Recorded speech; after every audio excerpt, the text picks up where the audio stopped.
I was standing in the back of a crowded bookstore in Seattle when I heard my father's voice. Not literally. My father had been dead for 12 years. But the words coming out of the best-selling author's mouth, the cadence, the stories, the soul of every sentence, they were my father's, word for word. And that's when I knew someone had stolen his life. Have you ever found something that belonged to someone you lost? A letter, a photo, something that brought them back for just a moment? Drop a comment below and tell me what it was. My name is Eloise Norman. I'm 34 years old, and I work as a high school English teacher in Tacoma, Washington. I live a quiet life.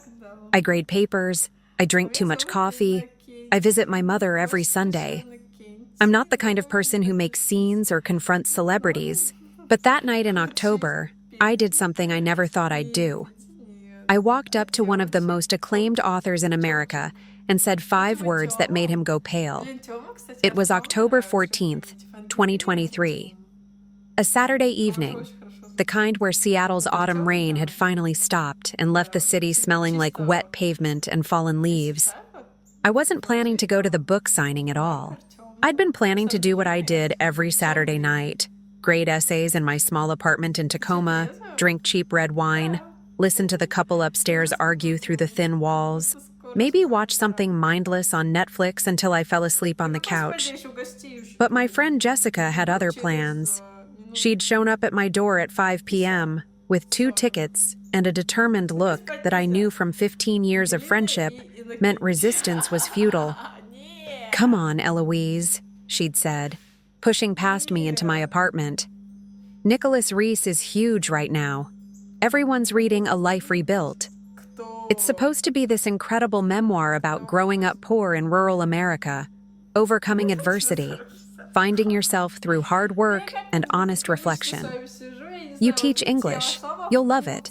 Plus, you need to get out more. You can't spend every weekend alone with Kafka and a stack of papers covered in red ink. Kafka, my black cat, had meowed in protest from his perch on the bookshelf as if defending my lifestyle choices. I'd heard of Nicholas Reese. Everyone had. His memoir had been on the New York Times bestseller list for 43 weeks straight. Oprah had picked it for her book club back in March.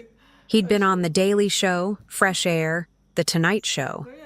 Time magazine had featured him in their Voices That Matter issue. Critics called him the voice of working-class America, a modern-day Steinbeck, and the writer America needs right now. The book's success story was everywhere. How Nicholas had struggled for years, worked construction jobs while writing at night, sent his manuscript to 70 agents before Alice Hammond at Hammond Literary took a chance on him. How the book had sold for $3 million in a bidding war. How it had struck a chord with readers who felt forgotten by the literary establishment. The mechanics, the factory workers, the people whose stories never made it into MFA workshops or prestigious literary journals. I hadn't read the book. Looking back, I'm not sure why. Maybe because I was tired of memoirs by people who'd overcome poverty and then made millions writing about it, as if success was the only validation that made a working-class life worth documenting. Maybe because I was genuinely busy. Teaching 11th grade English at Franklin Pierce High School meant drowning in essays, lesson plans, and administrative nonsense. Maybe because some part of me, some quiet, intuitive part I didn't understand then, was avoiding it. But Jessica had already bought 2 tickets to the reading and signing at Elliott Bay Book Company, one of Seattle's most beloved independent bookstores. So I went. The place was packed. 200 people, maybe more, crammed into the reading space on the second floor. Nicholas Reese sat at the front in a leather armchair, looking exactly like his author photo. Mid-40s, salt and pepper hair, wire-rimmed glasses, the kind of casually expensive clothes that whisper "successful writer" without shouting it. Handsome in an approachable NPR interview kind of way. I don't know why, but he looked familiar. I had a feeling I'd met him before. His literary agent sat beside him, a sharp-looking woman in her 50s with perfectly styled gray hair and a black blazer that probably cost more than my monthly rent. The store owner introduced her as Alice Hammond from Hammond Literary Agency in New York. Nicholas began reading from chapter 3 of his book, the chapter about his childhood summers helping his grandfather fix cars in a garage in rural Oregon, about the smell of motor oil and cut grass, about learning that honest work with your hands was as valuable as any college degree. I was only half listening at first, thinking about the essays I still needed to grade, wondering if I'd fed my cat before leaving. Normal, boring Saturday thoughts. Then he read this line. My grandfather used to say that every engine tells a story if you listen close enough. The rattle tells you what's broken. The purr tells you what's right. And if you're patient, if you really pay attention, you can hear the whole history of a machine in the way it breathes. My blood went cold. I knew that line. I knew it because I'd read it 100 times. In my father's handwriting. In the diary he kept. My father, Thomas Norman, had been a mechanic. Worked at Benson's Auto Repair in Tacoma for 37 years. He'd never published anything, never tried to. But he wrote every single day in composition notebooks. The cheap kind with the marbled black and white covers that you can buy at any drugstore for $2. He wrote about his day, his thoughts, his observations about people and life and work. Beautiful, simple, honest prose that no one ever read except our family. He died of a heart attack in 2011 at the age of 64, and we'd kept his diaries in boxes in my mother's attic. Except one was missing. It had disappeared after his death, and we'd never figured out where it went. Until now. Nicholas Reese kept reading. Another paragraph. Another page. Every single word was my father's. Not similar. Not inspired by. Identical. Jessica, I whispered. My voice sounded strange. I need to leave. What? We just got here. I need to leave. Now. I pushed through the crowd, stumbled down the stairs, out onto the street. The Seattle rain was starting. That fine mist that isn't quite rain but soaks you anyway. I stood there on the sidewalk, shaking, while people walked past with umbrellas and shopping bags. My phone was in my hand before I consciously decided to use it. I pulled up Amazon, bought the Kindle version of A Life Rebuilt by Nicholas Reese, started reading right there on the street. Chapter 1, Chapter 2, Chapter 3. Every word, every single word was my father's. Nicholas had changed dates, some names and locations. But the voice, the phrasing, the soul of the writing was my father's. Whole paragraphs lifted directly from the diary I'd read so many times I practically had it memorized. I felt sick, violated, like someone had broken into my father's grave and stolen pieces of him. Jessica found me 20 minutes later, still standing in the rain. Eloise, what the hell? You just ran out. She stopped, looked at my face. What's wrong? That book, I said. That memoir. It's not his. It's my father's. He stole my father's diary. I didn't sleep that night. Couldn't. I stayed up reading the entire book on my Kindle, making notes in a document on my laptop, cross-referencing everything I could remember from Dad's diary. By 5 a.m., my eyes were burning. The chapter about learning to fix a transmission? That was Dad's story about teaching my Uncle Mike how to rebuild an engine in the summer of 1985. The summer it was so hot that the garage thermometer hit 107 degrees, and Dad said working under a car felt like being inside an oven. The section about the pride of working with your hands, about how society looked down on blue-collar workers but they were the ones who kept the world running?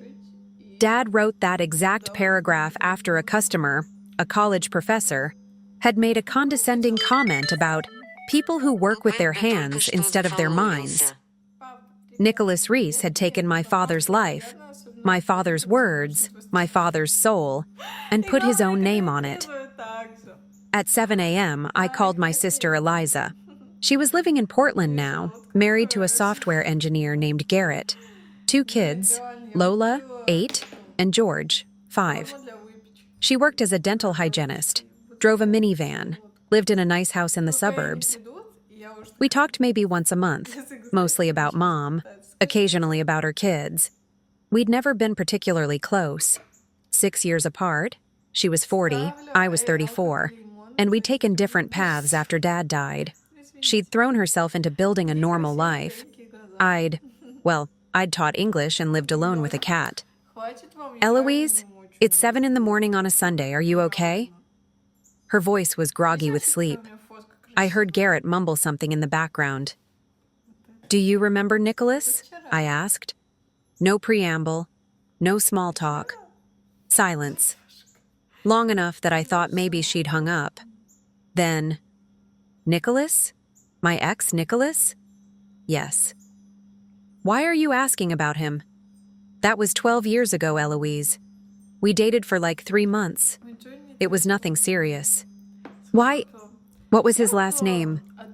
Another pause. Reese, Nicholas Reese. Why are you asking me about a guy I dated over a decade ago? My stomach dropped even though I'd already known. I'd already guessed. I'd Googled him at 3 a.m., found photos from his book tour, and now looking closer, I recognized the face even though he'd aged, filled out, grown more polished. Eliza, he's a famous author now. He wrote a best-selling memoir called A Life Rebuilt. And I know, he stole it from Dad's diary. More silence. I could hear her breathing. What? I explained everything. The book signing. The words I recognized. The passages that were Dad's, not Nicholas's. The voice. The stories. The soul of the writing that was unmistakably our father's. Oh my God. Her voice had changed, gone small and horrified. Oh my God, Eloise. When we broke up, it was November 2011, maybe early December. I couldn't find that diary. The one from the 80s and 90s, I'd been keeping it in a box in my apartment. I was going through it after Dad died, reading his words, trying to feel close to him. I had it on my coffee table for weeks. Nicholas was over all the time. We were dating. He was there 3 or 4 times a week. She paused. I could hear her starting to cry. After we broke up, the diary was gone. I looked everywhere, tore apart my apartment. I thought I'd misplaced it in the move. I'd just moved into a new place that October. Or maybe I'd left it at Mom's. I asked Nicholas if he'd seen it. He said no, said he didn't even remember seeing a diary. I figured I'd lost it somehow. I felt so guilty, Eloise. That was Dad's writing, his words, and I lost it. You didn't lose it, I said quietly. He stole it. Oh, God! She was openly crying now. I remember. He was always interested when I talked about Dad. Asked questions about his life, his work, what kind of person he was. I thought he was just being supportive, trying to help me process my grief. But he was researching. Wasn't he? He was mining my stories for material. Probably. I'm so sorry. Her voice broke. This is my fault. I brought him into our lives. I gave him access to Dad's diary. Eliza, stop. This isn't your fault. You didn't know. You were grieving.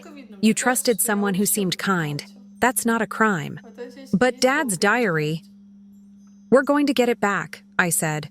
I don't know how yet, but we are. I need you to tell me everything you remember about Nicholas. Everything. She took a shaky breath, started talking, told me how they met at a poetry reading in Portland, October 2011, a month after Dad died. Nicholas had been in the audience, come up to her afterward, said something about how her father sounded like an interesting man based on what she'd shared during the open mic. They'd gone for coffee, started dating. He was charming, attentive, said all the right things. He told me he was a writer, Eliza said, working on a novel. He worked construction during the day, wrote at night. He showed me some of his stuff. It was okay, not great, kind of generic. He asked about Dad constantly. What was he like? What did he do? What stories did he tell? I thought he was interested in my family, interested in me. When did you break up? Early December. He got weird, distant, started canceling plans, then he just ended it. Said he needed to focus on his writing, couldn't be in a relationship. I was hurt but not devastated. It had only been 3 months. And honestly, I was too buried in grief about Dad to care that much about a guy. And the diary was gone by then? Must have been. I didn't notice immediately.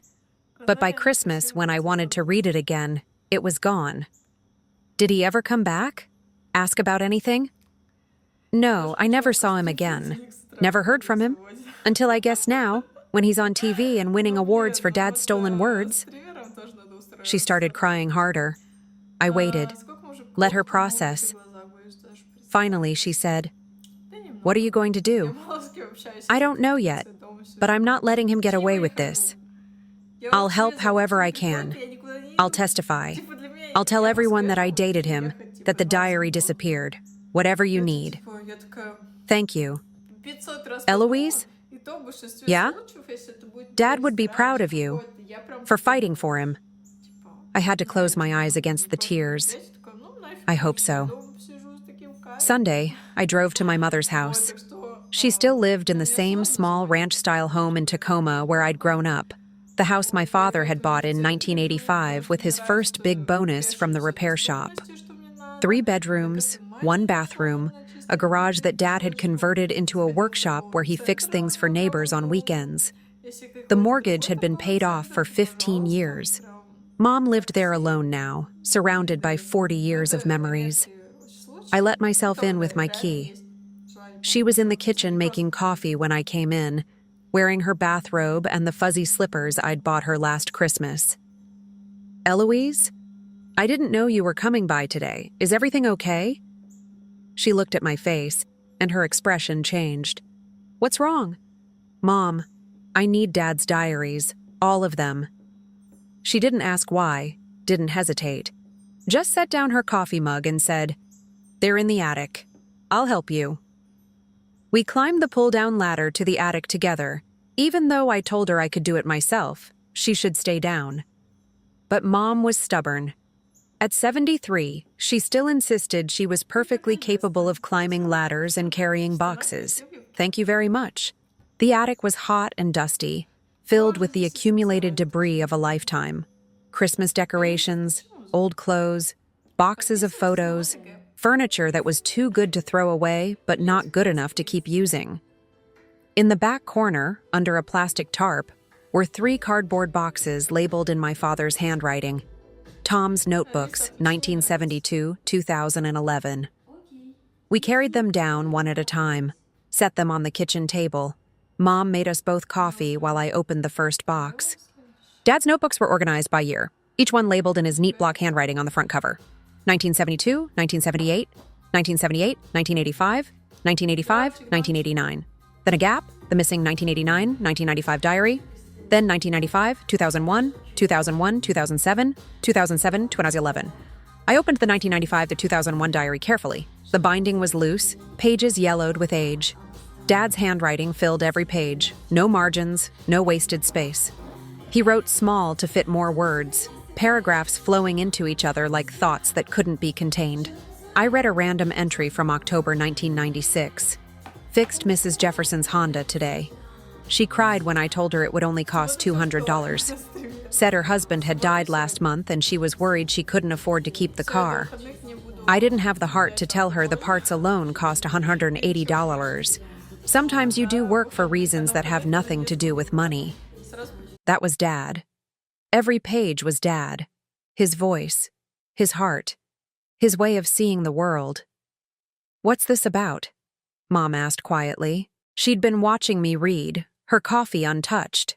I told her. Everything. The book signing, the words I recognized, Nicholas Reese, Eliza's stolen diary.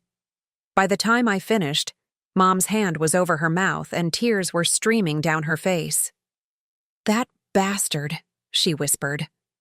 My mother had never sworn. Not once in my entire life. Not when the washing machine flooded the basement. Not when Dad died. Not ever. Your father poured his heart into those notebooks. I know. He wanted to be a writer when he was young. Did you know that? She wasn't really asking me. More like talking to herself, or to Dad's ghost. Before we got married, before kids, before the shop, he wanted to write books. He'd talk about it when we were dating, stories he wanted to tell, ideas for novels. But life gets in the way. Bills come due. Babies arrive. The garage job that was supposed to be temporary becomes 37 years. She picked up the 1995-2001 diary, held it like it was made of glass. But he never stopped writing. Every single night after work, after dinner, after the news, he'd sit at the kitchen table with one of these notebooks and write. I'd ask him what he was writing about. He'd say, "Just thoughts, honey. Just trying to make sense of the day." She looked at me directly. He gave up his dream of being a published writer. But he never gave up writing. These notebooks were his dream, compressed down to something that fit into a working man's life. And someone stole that. Someone stole your father's voice and put their name on it. I'm going to fix this, Mom. How? I don't know yet, but I will. She stood up, walked over to where I was sitting, put both hands on my shoulders and looked me in the eye. Your father would be proud of you, for fighting for him. He always said you had his stubbornness, said you'd make a great teacher because you never gave up on anyone. I had to close my eyes against the tears. I miss him so much, I whispered. I know, baby. Me too. Every single day.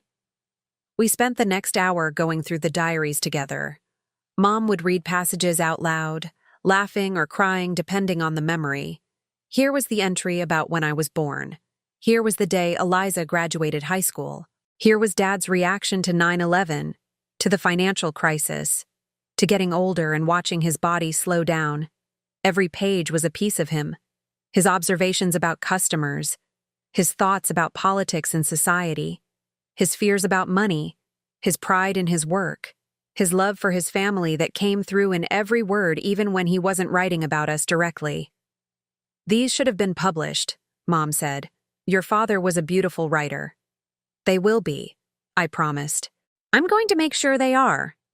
Monday morning, I called in sick to work. Spent the entire day going through Dad's other diaries, making notes, taking photos, building a case. I found dozens of passages that used the same language, same metaphors, same storytelling voice as Nicholas's memoir. References to the same people. Dad's coworker Jerry became Jeremy in the book. His friend Phil became Philip. The garage in Tacoma became a garage in Eugene, Oregon. But the stories were identical. By Monday evening, I had an airtight case. 47 direct passages, 23 character matches, 16 story parallels, photos of every page, dates on every diary entry, all from before Nicholas ever published anything. Tuesday, I found out Nicholas Reese was doing another signing, same bookstore, Thursday night, a special extended engagement due to popular demand. I bought a ticket. Thursday night, I walked into Elliott Bay Book Company with a canvas bag over my shoulder. Inside, 3 of my father's diaries, my phone full of photos and notes. The crowd was even bigger than Saturday. Nicholas read from Chapter 7 this time, the chapter about his grandfather's death and the legacy of hard work he left behind. It was my father's story about his own father's death in 1989. Word for word. I stood in the back, waiting. When the reading ended and Nicholas opened the floor for questions, I raised my hand. He pointed at me, smiled. Yes? In the back? I stepped forward so everyone could see me. My heart was pounding so hard I thought I might pass out.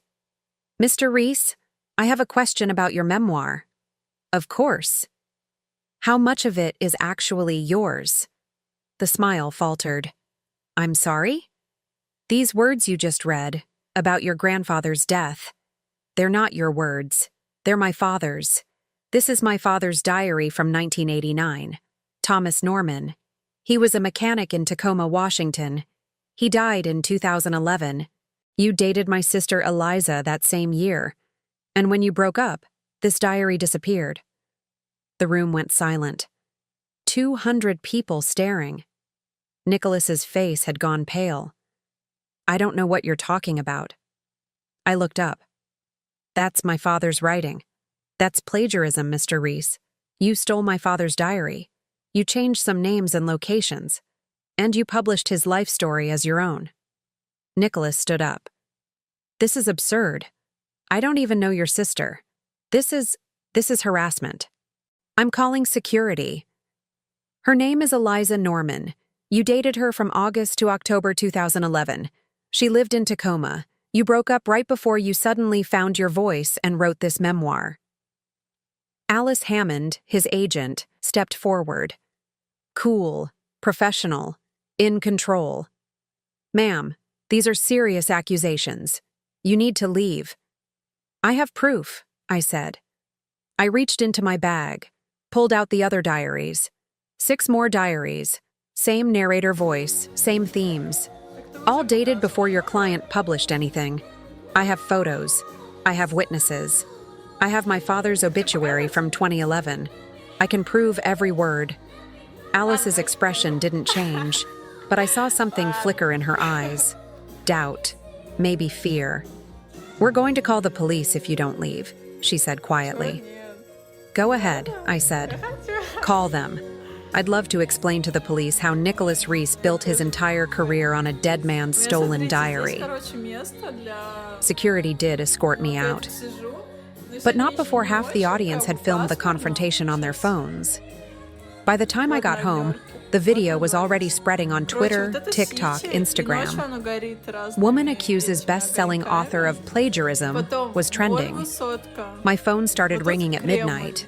Journalists, bloggers, people wanting my story. I didn't answer. I was too tired, too angry, too scared I'd made a terrible mistake by confronting him publicly. But Friday morning, something unexpected happened. Alice Hammond called me. Ms. Norman, this is Alice Hammond. We need to talk. I have nothing to say to you, I said. Please, just hear me out. I'm not calling to threaten you or intimidate you. I'm calling because... She paused. Because I think you might be telling the truth. And if you are, I need to know. Why would you help me? You're his agent. Because I represent writers, Ms. Norman. Real writers. People who pour their souls onto pages. If Nicholas Reese stole someone else's work, if he's been lying to me, to his publisher, to the world, I can't be part of that. My reputation, my agency's reputation, is built on integrity. She paused again. I could hear the strain in her voice. I've been doing this job for 27 years, and I know when something doesn't add up. So I'm asking you, can you prove it? Yes, I said. I can prove everything. Then I need you to come to my hotel. Bring the diaries. Bring your evidence. And let me see it. I met Alice Hammond at the Four Seasons Hotel in downtown Seattle at 2 p.m. She'd booked a conference room. When I walked in, she was sitting at a long table with her laptop, a legal pad, and a copy of Nicholas's book. She didn't smile, didn't make small talk, just said, "Show me." I laid out the diaries on the table, opened them to marked pages, showed her my father's writing next to Nicholas's published words. She read in silence for 20 minutes, checked dates, cross-referenced passages, made notes. Finally, she closed the last diary, took off her reading glasses, rubbed her eyes. This is a nightmare, she said quietly.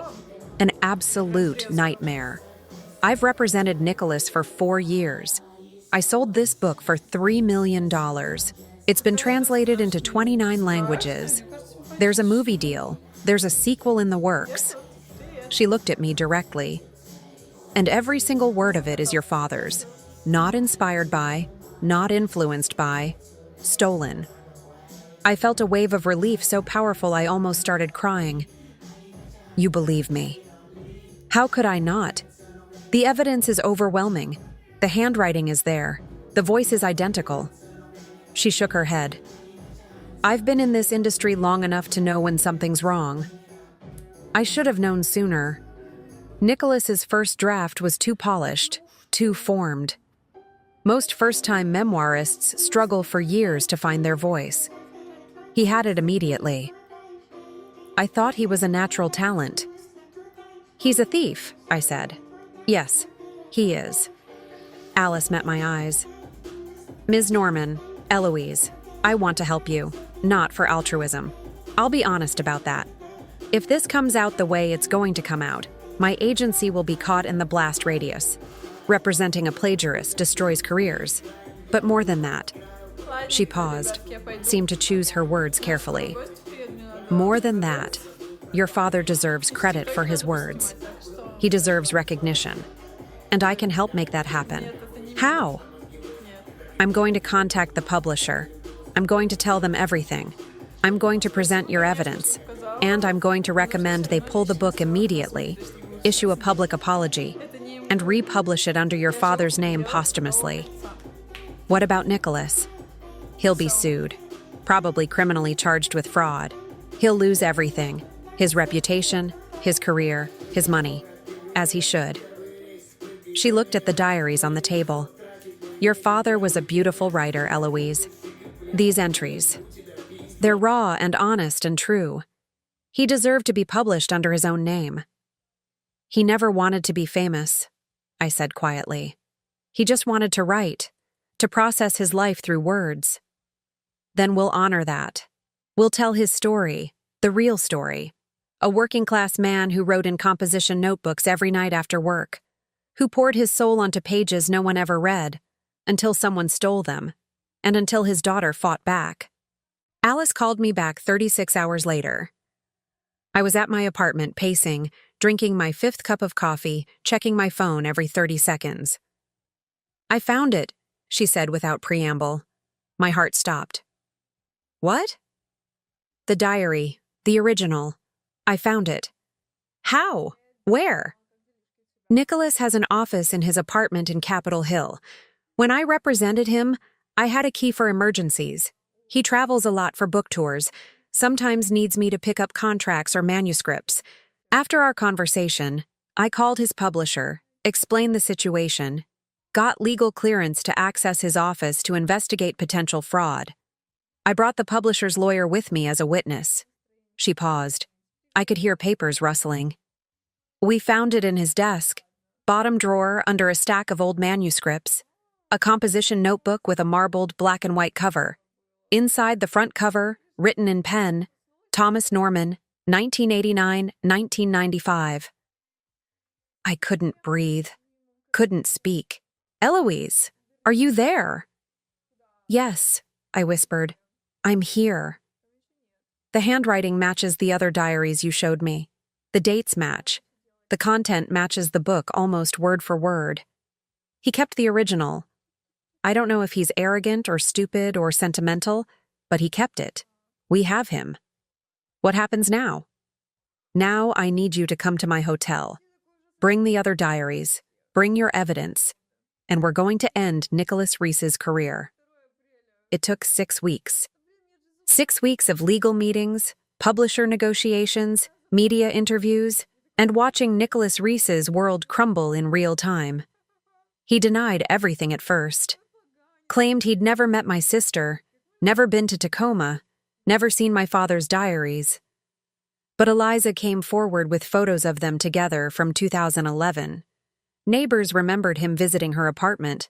Phone records confirmed their relationship, and the original diary proved it beyond a shadow of a doubt.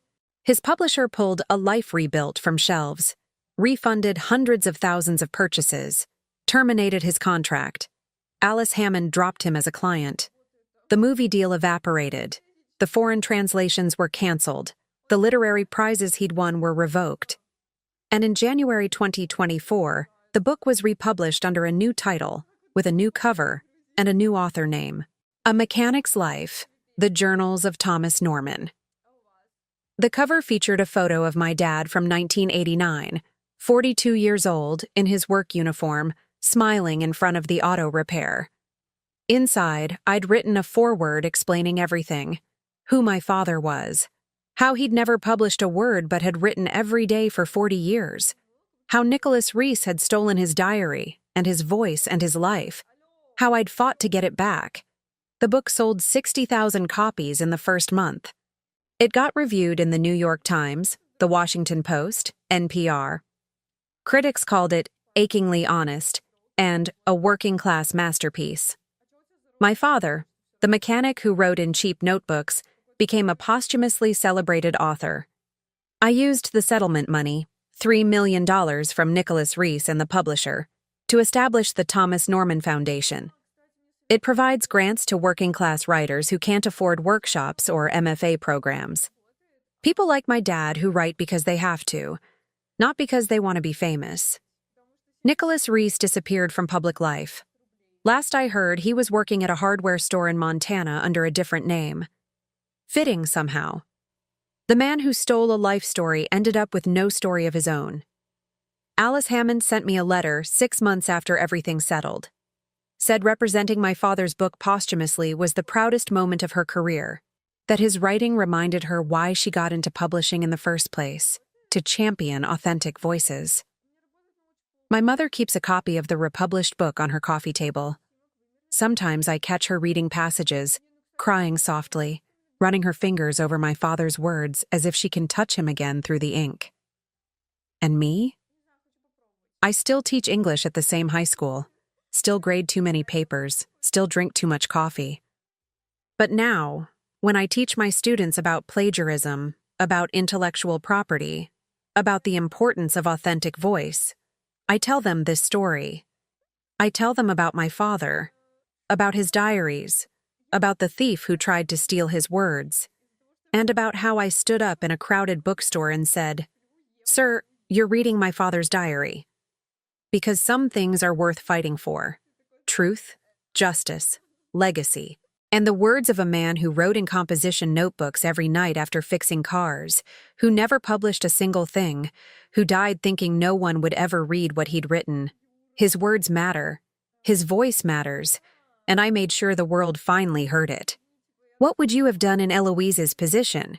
Would you have confronted him publicly or gone straight to the lawyers? Let me know in the comments below. And if this story moved you, if you believe in standing up for what's right, please subscribe. Because the best stories aren't always in best-selling books. Sometimes they're in cheap notebooks written by people who never expected anyone to read them.